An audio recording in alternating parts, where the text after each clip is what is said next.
There are times when God does not just stretch his hand. He enters the fire with you. He enters the battle with you. He comes into the ring with you. And when it happens to you, you will see that even natural laws will be suspended. Genesis 39 verse 2. All Joseph had was God's presence. The Bible said God was with him. The Lord was with Joseph, and he was a prosperous man. And he was in the house of his master, the Egyptian. He was a prosperous man. Next verse. Because the Lord was with him, God gave him grace before the sight of his master. Because of that, the master entrusted everything in the house to Joseph.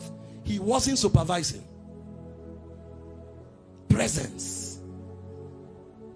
It will give you mileage. That was what Moses had. God said, I will send my angel before you. Moses said, please sir, if you don't go with us, we won't go. The hurdles are too many. You go read the nations that they fought. I was reading about the Amorites and the Bashans. They said their warriors were beastly men. You will see a man, there will be hair on his body like a bear. Some of the men are as tall as this building.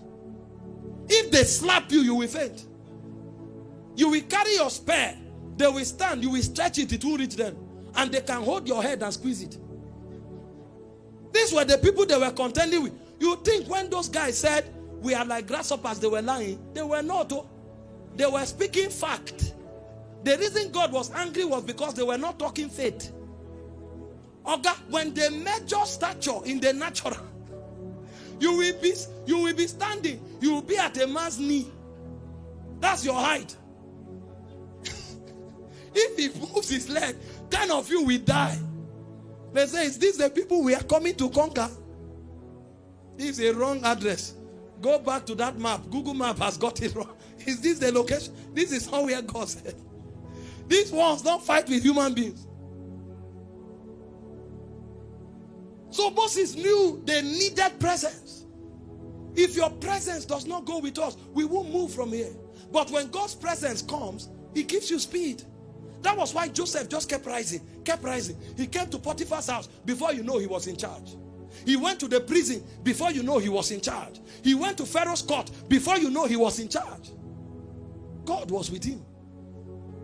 God was with him. And guess what? For you, the Bible said he has come to be with you and in you forever. The challenge is that you are not conscious of his presence.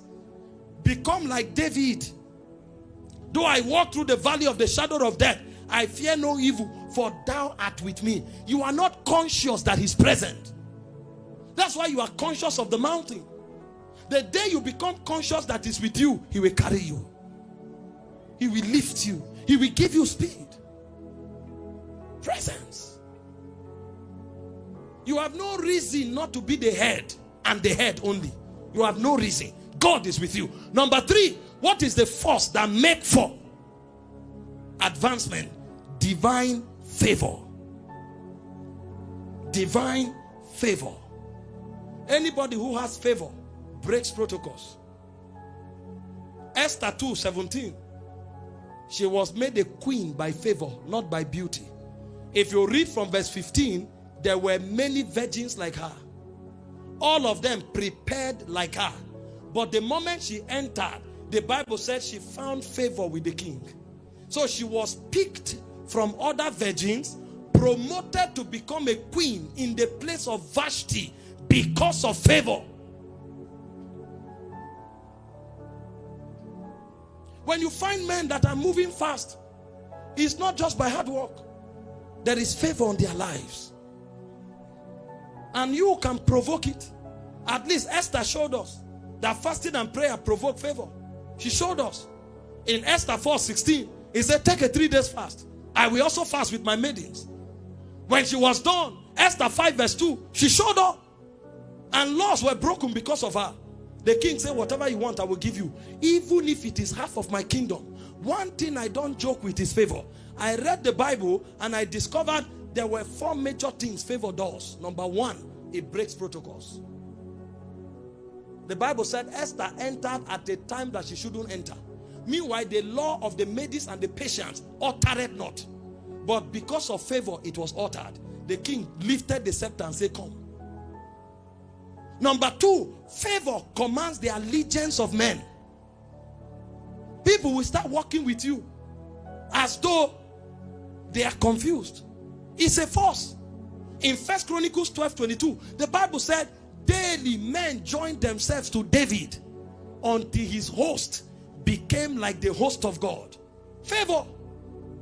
A man was in the cave. People were going there to submit to him, leaving the one who was in the palace. Number three, favor sponsors encounters. When the angel came to Mary, she didn't say, I came because you are a virgin. Virginity is a requirement, but you are highly favored. That's why you were chosen. So people who carry favor have open heavens. Favor. And then number four, favor occasions wealth transfer. Exodus 12:36. The Bible said God gave favor to the Israelites. They spoiled the Egyptians. If I share testimonies with you, you will shout. You will shout.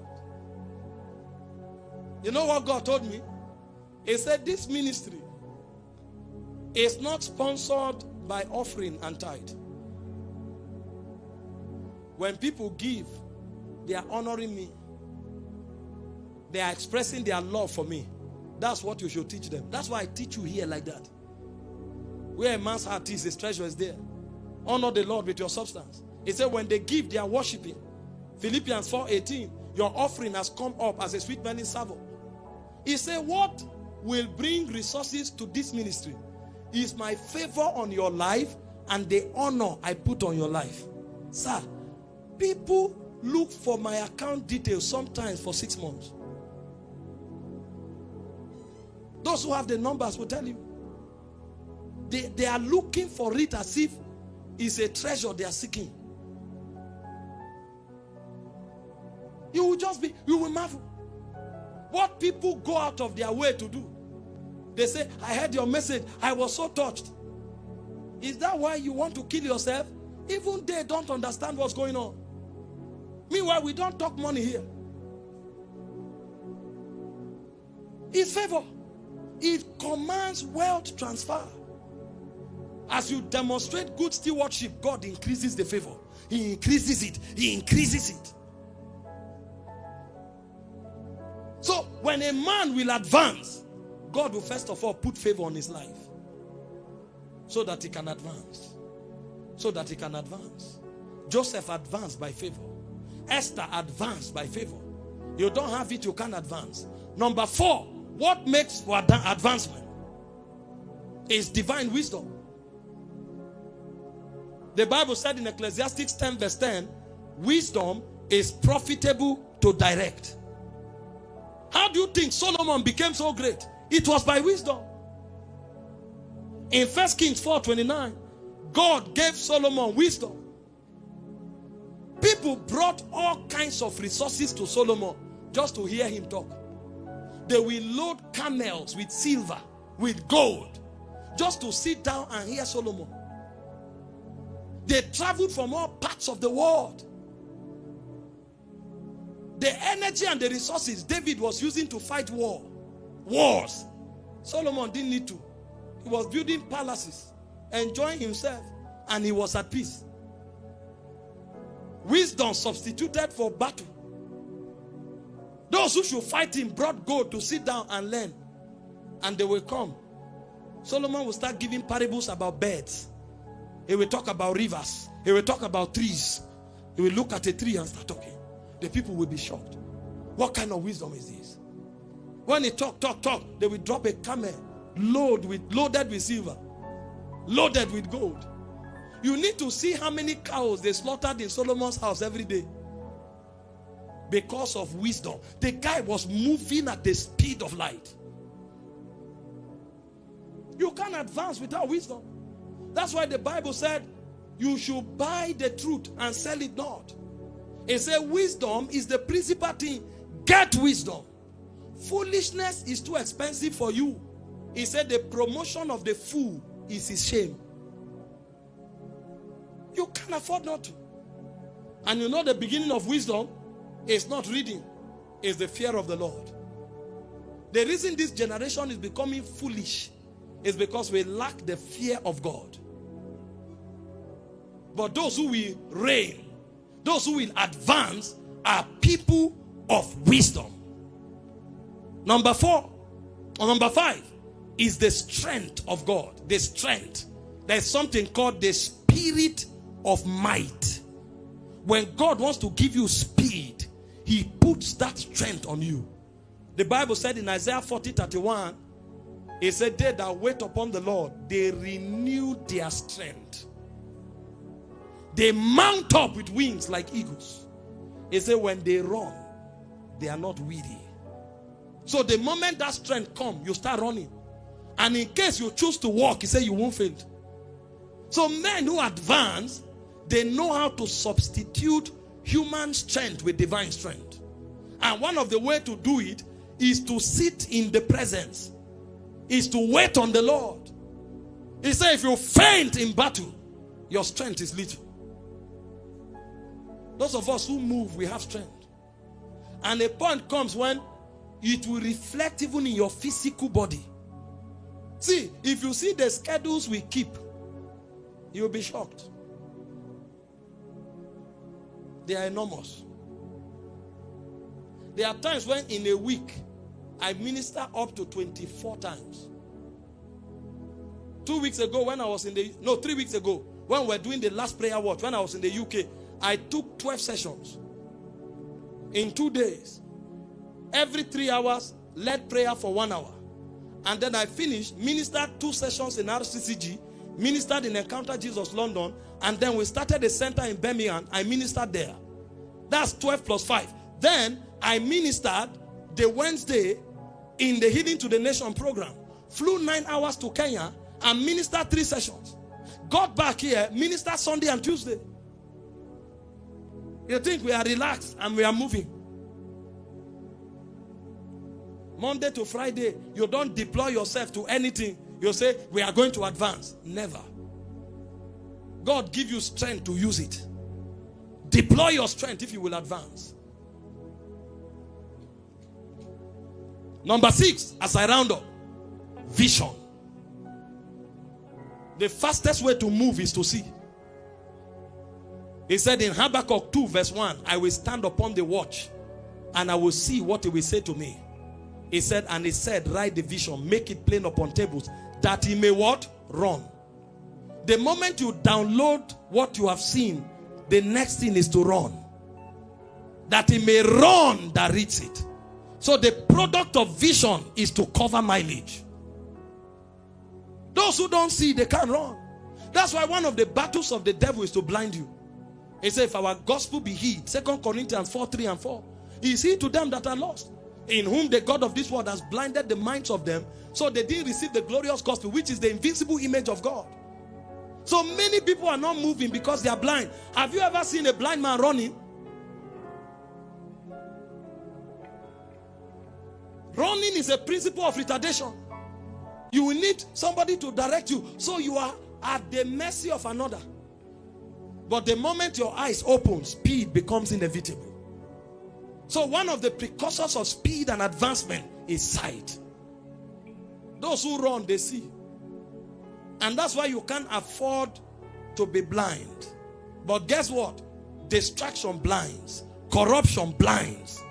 It's a flee youthful lust that wages war against your soul. This generation is blinded because many are given to distraction. Only those with single eyes see. Only those that live holy can see. Say, they that are pure in heart, they shall see God. Corruption blinds. Distraction blinds. There are some people, even in this service, they are already tired. And I know them. That's why I keep talking. You will see them. They will turn like this. They will turn like this. They will carry their phone. Check WhatsApp. Check Instagram. This voice, even if you go to sleep, you will hear it. You think, see, they are turning, they are turning, they are yawning. You think they want to do something? Let this service close. Some of them we hang here and talk for 30 minutes. But as service is going on, something is eating them. It's the spirit of the age. They will carry their phone, scrolling nothing for 4 hours. They will scroll. When the feed is over, they will refresh and start scrolling. And when they come here, they want you to rush for 10 minutes. Never. This is an apostolic ground. We preach for long. We choke you with the word. Did you read Acts chapter 5? Peter was preaching for only God knows how long. Ananias came in, died. They carried and buried. He preached for another 3 hours. Sapphira came in, died. They carried and buried. He was still preaching. I put reels online. You come to church, you still want to hear reels. There's no reels here, sir. We will cook you. We will choke you. We will saturate you until you become the word. Close now, close now. Close where? Close where? When did you come here?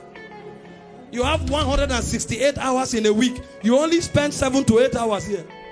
What do you do with 160 hours? And then you come here, you want to hasten me.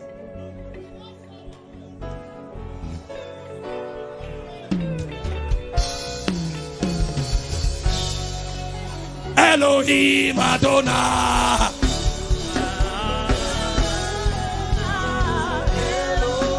Elohim Adonai.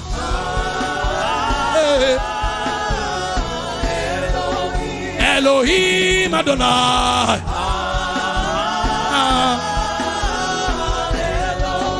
Elohim Adonai.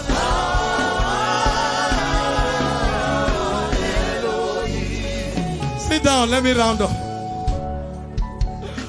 Malekele kabarakatona vakatali. See and run. If you can see, you can run. If you can see, you will advance. Number 7, the help of God. Acts 26:22, Paul said, having received the help of God, I have continued until this day. I told you, anyone standing is standing because he is helped of God. The Bible says you can of yourselves do nothing. Even Jesus said, I can of myself do nothing. He is the vine. We are the branches. You need God's help to cover mileage. The race is not to the swift. The battle is not to the strong. So of the Lord that showed mercy. He said, when you get into the promised land, don't say it was by the strength of our hands that we got here. Don't say that. It was the mighty hand of God that brought you. You need help. I need help. The Bible spoke of a king called Uzziah in 2 Chronicles 26:15. He said he was marvelously helped of God, and his life was a wonder. It was a wonder. It was a wonder. There are so many of them, but we're out of time. But you need help to have speed, to advance. And if I may add, the blessings of the Lord. The blessings. That's the crowning joy. The blessings. God made one man, put him on earth, and expected that man to saturate the earth. How will that happen? By the blessing. And the Lord blessed them. And the Lord blessed them. And the Lord said, be fruitful. Genesis 1:28. Multiply, replenish, subdue, have dominion. So when a man is blessed, he must be fruitful. He must multiply. He must replenish. He must subdue, and he must have dominion. Because the word blessing is caused to prosper, empowered to prosper. So a man who is blessed will advance. And that's why in the kingdom, we are a blessed people. We are a blessed nation. Too blessed to be oppressed. I'll call 2 of the elders to come and speak a blessing. That's why I rounded up here. So that they, even if they come and say, be blessed, run with it. It's not about the lingo. The word blessed is empowered to prosper. Who wants to be empowered to prosper? Rise up and begin to pray.